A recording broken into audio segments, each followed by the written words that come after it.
In this lesson, I want to do a demo of how to set up your first automatic campaign. Before I dive into that, I want to talk to you a little bit about how I structure the naming convention for my sponsored products. Now, when you only have one product, this isn't that big of a deal, but what you'll find once you launch multiple products, that it does get kind of important how you structure these so that you can find them easily. Now, inside of Seller Central, there's a portfolio, then there's a campaign name, and then there's an ad group name. And this is how I like to do it. I like to make my portfolio the type of product or the name of the product or whatever I call it. So I called it yard sign.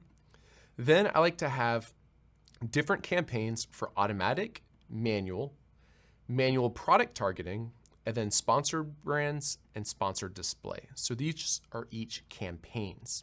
Now on the ad group level, I like to have an ad group for each variation. So in this particular example, I only had one variation. However, pretend I had a black version and a white version, then it would look like this. And I would have a black exact and a white exact, et cetera, et cetera. All right. So I like to have campaigns for all of the automatic, manual product, sponsor brand, sponsor display, and then these different types of ad groups and one ad group for each variation. All right. So now that you understand that, let's dive into Seller Central. We're going to click on sponsor products.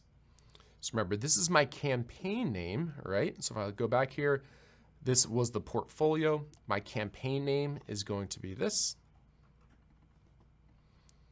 And I'll have to create a portfolio and put in there after this because I haven't created this portfolio yet. Start it today, end it never. For people who have, like say a little bit more money to spend on this, I would recommend a daily budget of 50. Alternatively, you could do a daily budget of 20, but it usually doesn't last the whole day. Like we said, for this example, you're using automatic targeting, so we're gonna leave it here. Now, on this campaign bidding strategy, I think this overwhelms a lot of people. Historically, it would just automatically do this as dynamic bids down only. However, when you're first launching your automatic campaign, I actually use dynamic bids up and down because Amazon will give you placements, even if your bid's not high enough, for the keywords that they think are most likely to convert. So I like to use this when I get started. Like a month down the road, if the automatic campaigns aren't performing very well and I need to look for ways to decrease the cost of the clicks, sometimes I'll switch to down only, but to start I use up and down. For the ad group name, let's go back here. So this is the ad group. I only have one, so I'm just going to name it automatic.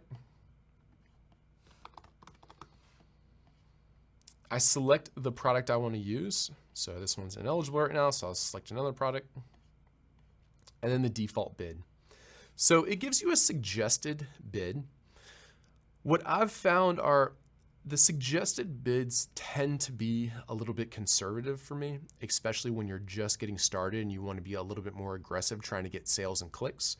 So I actually recommend something towards the upper end of this. So let's actually say my default bid's $2, or actually I'm gonna do $2.25. And what this is saying is by default, I'll spend up to $2.25. Now that would be true if the dynamic bidding was down only, but since I'm doing up and down, really what it's saying is, all right, Amazon, if you're confident that someone will purchase after clicking this, then I'll let you spend up to $4.50 for a click. Now, that particular scenario is fairly rare. What's more likely is some of your clicks are gonna cost 50 cents, others $1, others $1.50, $2, and then you might see a few for like $3 or $3.50 or something along those lines, all right? So I'm gonna do that for my default bid. To start off, I'm not gonna have any negative keyword targets. What that means is even though Amazon, you're choosing where to show my product, if someone types in one of these phrases, don't show it for that particular phrase or that particular phrase, which at the beginning I don't think is necessary unless you know something that you're worried people are gonna search for and it's just not relevant for your particular product at all. After doing so, all you have to do is click Launch Campaign. And Amazon will start showing these ads very soon. So I'm going to go back and edit and remove this one since this was just a demo and I don't really want to show them for this. But that's how you set up your first automatic campaigns. As you can see, it's fairly easy and straightforward to do. A few things to keep in mind are you won't have good data for this campaign. I mean, for 3 or 4 days, but really realistically for like a week. So what I recommend is that you just run this for a week. What you're gonna see is you're gonna be like, oh my gosh, I'm spending way too much money. I'm losing a bunch of money on each sale. And for the first week, I'm asking you just to leave it there and just accept that. Because what's happening is you're figuring out which keywords work for your product and which ones don't. And since most products have like under a 10% conversion rate, you have to think that if it's 10% conversion rate, that means it's going to require 10 clicks in order for you to get one sale. And you just need to wait to get a few clicks through it and start to see which particular listings which particular keywords your listing performs well on and which ones they don't. So let it run for about a week. After that, we'll optimize it, and I'll show you how to optimize it in a future lesson in this particular module. Thanks, guys.